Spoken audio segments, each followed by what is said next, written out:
Pendidikan kesehatan di masyarakat. Pengertian pendidikan kesehatan di masyarakat.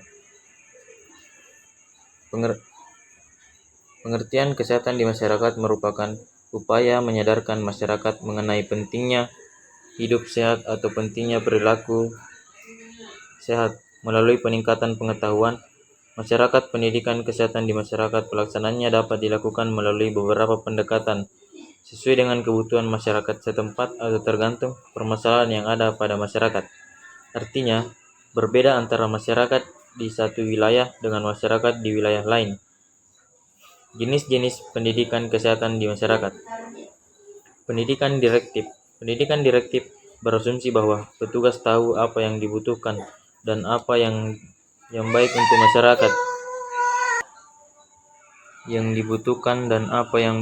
masyarakat. Dan biasanya ditunjukkan untuk masyarakat yang belum berkembang. Non-direktif. 1. Didasarkan pada asumsi bahwa masyarakat sudah tahu kebutuhan dan apa yang baik untuk diri sendiri. 2. Petugas hanya menggali dan mengembangkan potensi yang ada pada masyarakat. 3. Sifat interaksinya adalah interaktif dan masyarakat dilihat sebagai subjek. Kondisi untuknya atau self-direction action atau non-direktif. 1. Adanya sejumlah orang yang tidak puas terhadap keadaan dan sepakat tentang apa yang sebenarnya yang menjadi dibutuhkan. 2. Menyadari bahwa kebutuhan tersebut dapat terpengaruh jika mereka berusaha memenuhi kebutuhan tersebut. 3. Memiliki sumber daya yang dapat digunakan untuk memenuhi kebutuhan tersebut. Keuntungan pendekatan non-direktif. 1. Petugas tidak dapat sepenuhnya menetapkan isi dalam proses kerja. 2. Masyarakat sudah biasa dengan pendekatan direktif. Konsep piring terbang.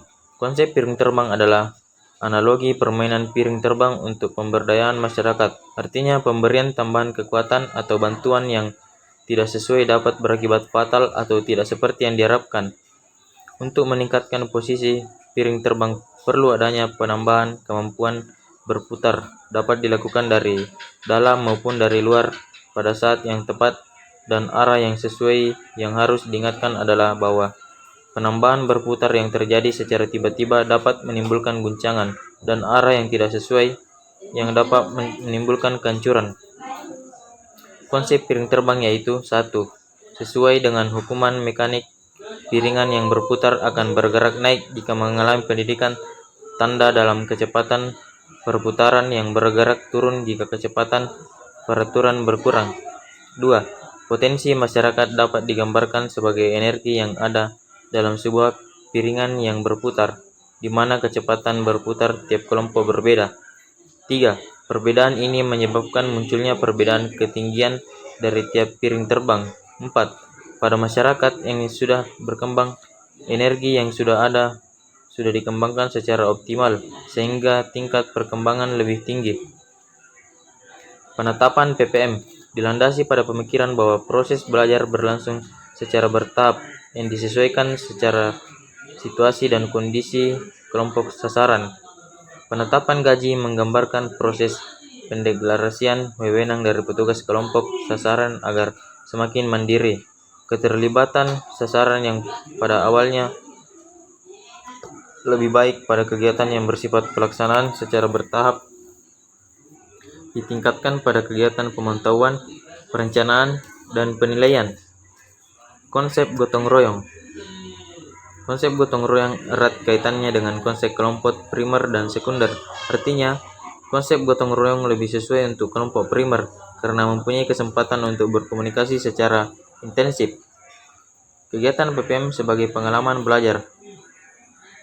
Required outcome situation atau situasi belajar yang diwajibkan adalah kondisi pembelajaran di mana petugas mengharuskan masyarakat berperilaku tentukan, dan jika masyarakat tidak melaksanakan dapat memberikan sanksi atas pelanggaran terhadap instruksinya. Skenario seperti ini diberlakukan jika ada ancaman terhadap orang yang banyak seperti bawah dan bencana. Petugas berperan sebagai narasumber dan perilaku tertentu, namun tidak ada sanksi jika perilaku tersebut tidak dilaksanakan, misalnya upaya perbaikan gizi petugas menyarankan untuk mengkonsumsi menu seimbang. Partisipasi masyarakat. Pembangunan bertujuan untuk menciptakan kemandirian masyarakat yang dapat dicapai dengan partisipasi masyarakat. Partisipasi mengandung 3 komponen, yaitu interaksi, pengambilan keputusan, dan kesederajatan. Partisipasi juga mengandung konsekuensi berbagi kekuasaan antara yang mengajak berpartisipasi dan yang diajak berpartisipasi. Secara bertahap, kualitas partisipasi masyarakat merupakan proses yang harus selalu ditingkatkan. Hal penting berkaitan dengan kader kesehatan. Kader kesehatan merupakan tugas sosial sehingga harus ada volunteer stream. Meskipun demikian, seseorang kader kesehatan tetap memerlukan penghargaan atau reward, baik materi maupun non-materi.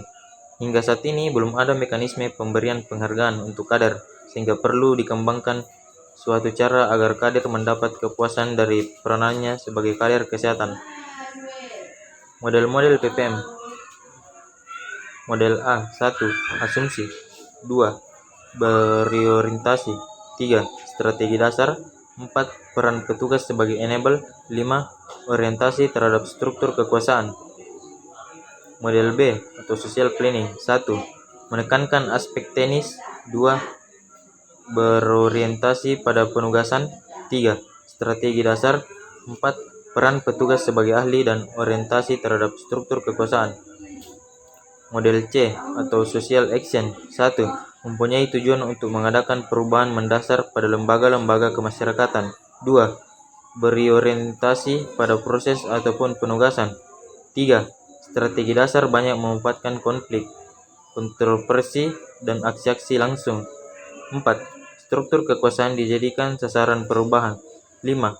Dalam praktek ketiga, model tersebut sering digunakan untuk lebih meningkat peran serta dalam masyarakat. Social planning sebagai usaha awal social action. Sekian dari saya.